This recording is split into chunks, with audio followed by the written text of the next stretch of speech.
Olá, que bom ter todo mundo aqui para mais uma análise visual onde a gente pega ideias complexas e transforma em algo super prático e direto ao ponto. Hoje, a gente vai mergulhar de cabeça numa tese simplesmente transformadora do Seth Godin. A grande questão é como evitar que produtos, serviços e até mesmo ideias desapareçam no meio desse mercado de hoje que é tão barulhento, saturado e, convenhamos, bem caótico. Imagina a seguinte cena: uma viagem longa de carro pelas estradas do interior. Pela janela a gente vê passar um monte de pastos cheios de vacas. Vacas marrons, vacas pretas, vacas brancas. Nos primeiros minutos até que é legal, a gente repara nelas. Mas logo depois, elas viram só parte do cenário, né? A monotonia é tanta que elas se tornam completamente invisíveis aos nossos olhos. E é bem aí que a gente esbarra numa verdade um tanto incômoda. Ser apenas normal hoje em dia é a garantia absoluta de ser ignorado. A metáfora perfeita do Seth Godin para quebrar esse padrão de invisibilidade é a imagem inegável de uma vaca roxa. Pensa bem, é literalmente impossível passar por uma vaca roxa no pasto sem parar o carro, apontar com a maior empolgação e comentar sobre ela. O paradoxo das vacas marrons. Então, bora mergulhar logo nisso para entender com precisão qual é o grande problema estrutural que o mercado enfrenta todos os dias. Olha só que coisa contra-intuitiva no mundo dos negócios. A gente tende a achar que o oposto de algo notável é algo ruim, certo? Mas não é. O verdadeiro inimigo da atenção é, na verdade, ser muito bom. Sabe por quê? Porque ser muito bom, igualzinho aquelas vacas marrons super eficientes que a gente vê aos montes, é apenas atender às expectativas da galera, é seguir o padrão, é totalmente seguro e justamente por isso, e incrivelmente entediante. Isso fica super claro com o exemplo da vida real. A Torre de Pisa recebe cerca de 100 vezes mais visitantes por ano do que o Panteão de Roma, que é absolutamente magnífico. E qual é o motivo? A falha estrutural dela. Aquela inclinação inconfundível acaba agindo como uma mensagem genial. Super simples de ser passada adiante no boca a boca. Ou seja, o Panteão é muito bom, mas a torre inclinada, essa sim, é uma autêntica vaca roxa da arquitetura. A morte do marketing tradicional.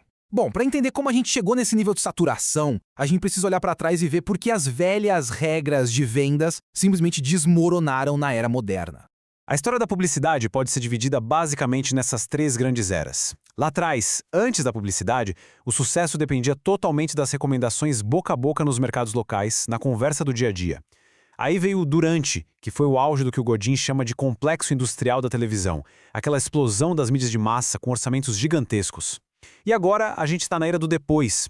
É como se fosse um retorno àquele boca a boca das antigas, só que agora numa escala absurda, global e na velocidade da luz, graças às redes digitais. Aquele velho complexo industrial da TV se apoiava numa coisa chamada marketing de interrupção. A ideia era basicamente interromper o que a galera estava fazendo para jogar um anúncio generalista na cara de todo mundo tentando vender produtos, na maioria das vezes, super medianos. Só que isso está ruindo. O que realmente funciona nesse nosso mundo hiperconectado é o marketing de permissão. É a arte de criar algo tão, mas tão atraente que você ganha o direito, a permissão de falar diretamente com um nicho específico e super engajado. Antigamente, a cartilha mandava seguir os famosos 4 P's do marketing: produto, preço, praça e promoção. Mas, convenhamos, o jogo mudou. As pessoas desenvolveram uma espécie de armadura contra a publicidade de massa. Ninguém liga mais para produtos comuns que são empurrados à força só porque uma marca gastou milhões em anúncio. O que está faltando na jogada hoje é um 5º P, que é o P da Purple Cow, ou seja, a notabilidade. A anatomia de uma vaca roxa. Já que o marketing tradicional pifou, vamos dissecar exatamente o que faz um produto ser notável e como essas ideias se espalham de forma orgânica pelo mercado. Agora, o que é realmente interessante nessa curva de difusão é o seguinte: gastar rios de dinheiro tentando atingir logo de cara aquela fatia gigante da maioria é jogar recurso no lixo, é sério. A grande massa é cética por natureza. Eles morrem de medo de arriscar e só vão adotar alguma coisa depois que todo o resto do pessoal já testou e validou a ideia exaustivamente. Então o foco de verdade precisa estar lá no comecinho da curva. O grande segredo do crescimento está na galera dos inovadores e nos adotantes iniciais. Um grupo que é definido como os sneezers, os grandes propagadores. É uma galera que tem uma vontade imensa de testar novidades e que não consegue guardar segredo. Eles espalham as ideias para suas redes de um jeito super apaixonado. No fim das contas, se você conquista essas pessoas, elas viram simplesmente a melhor equipe de marketing possível. E como é que a gente acha esses propagadores maravilhosos? Bom, a gente precisa procurar por pessoas que tenham o que os japoneses chamam de otaku. É um termo para descrever um interesse profundíssimo, uma paixão quase obsessiva por um nicho específico. Quando a gente encontra um público que tem um otaku autêntico por aquela categoria, a gente basicamente encontra um grupo sedento, de braços abertos, louco para testar e divulgar qualquer solução que fuja do comum. Vamos trazer isso para a realidade. A Starbucks, por exemplo, não virou esse gigante só vendendo café puro e simples. Ela projetou a ideia do terceiro lugar, o ambiente de pertencimento. A JetBlue colocou conforto de verdade em voos econômicos, justamente quando todas as outras companhias estavam cortando custos. E a Apple revolucionou tudo com aquele design inconfundível do iPod lá atrás. O ponto-chave aqui é que o marketing não foi uma maquiagem passada no final. Ele foi embutido direto na experiência e no design do produto desde o dia 1. O paradoxo da segurança, mesmo com tantos exemplos incríveis por aí, tem um monte de barreiras psicológicas e medos corporativos que ainda deixam a grande maioria das empresas atoladas naquela velha zona de conforto. Então, o ponto crucial da conversa de hoje é abraçar esse paradoxo maluco. O seguro é arriscado. E o arriscado, incrivelmente, é seguro. No mercado que está transbordando de opções praticamente idênticas, tentar não assumir risco nenhum é a receita perfeita, testada e comprovada para invisibilidade total. Não tem erro. Se for pelo seguro, ninguém vai notar. E detalhe, fugir das críticas é o atalho mais rápido para a irrelevância. Pensa comigo, criar uma vaca roxa significa se destacar, colocar a cara a tapa. Isso vai atrair olhares perplexos? Vai. Vai rolar deboche e crítica dura? Com certeza. Mas a grande ironia aqui é que, se um projeto é lançado e recebe 0 críticas, 0 falatório, isso é o atestado de óbito dele. Significa que ele passou totalmente batido. Tem uma outra armadilha super comum que é o impulso de simplesmente seguir o líder do mercado. É tentador, né? Mas a gente esquece que os líderes de hoje só chegaram no topo porque, lá atrás, tiveram a ousadia de tomar riscos originais. Ficar só copiando o formato deles é assinar a garantia de falha no longo prazo, porque na hora que o mercado ou a tecnologia mudarem, quem só sabe copiar não vai ter a menor ideia de como inovar de verdade. Como criar uma vaca roxa? Chegou a hora da verdade.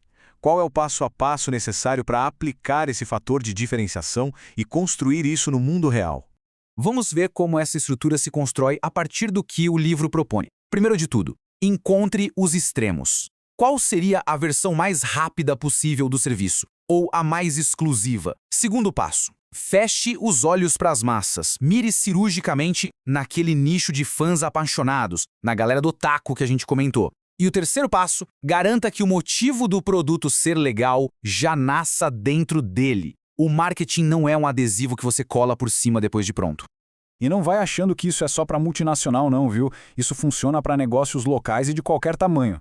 Pega uma pizzaria de bairro que resolve homenagear os moradores batizando as pizzas com o nome deles. Isso gera uma conexão tão gigante que os próprios clientes viram propagadores orgânicos da marca. Ou uma loja de artesanato que foge daquela coisa industrial e começa a dar oficinas com a história dos artesãos. São táticas que geram uma conexão emocional imediata. Se fosse para resumir a alma dessa tese inteira, seria isso. O marketing é, na verdade, a própria invenção do produto. Acabou aquela época de tratar o marketing como uma camada artificial, aplicada correndo no final da linha de produção para tentar vender algo comum. A notabilidade tem que estar pulsando no DNA da ideia desde o primeiro momento da sua concepção. Então, diante de tudo isso, o grande desafio para a gente colocar a mão na consciência e refletir é o seguinte: o que está sendo construído hoje que é de fato verdadeiramente marcante? É vital avaliar de forma crítica os próprios passos e ter a ousadia de buscar o extraordinário.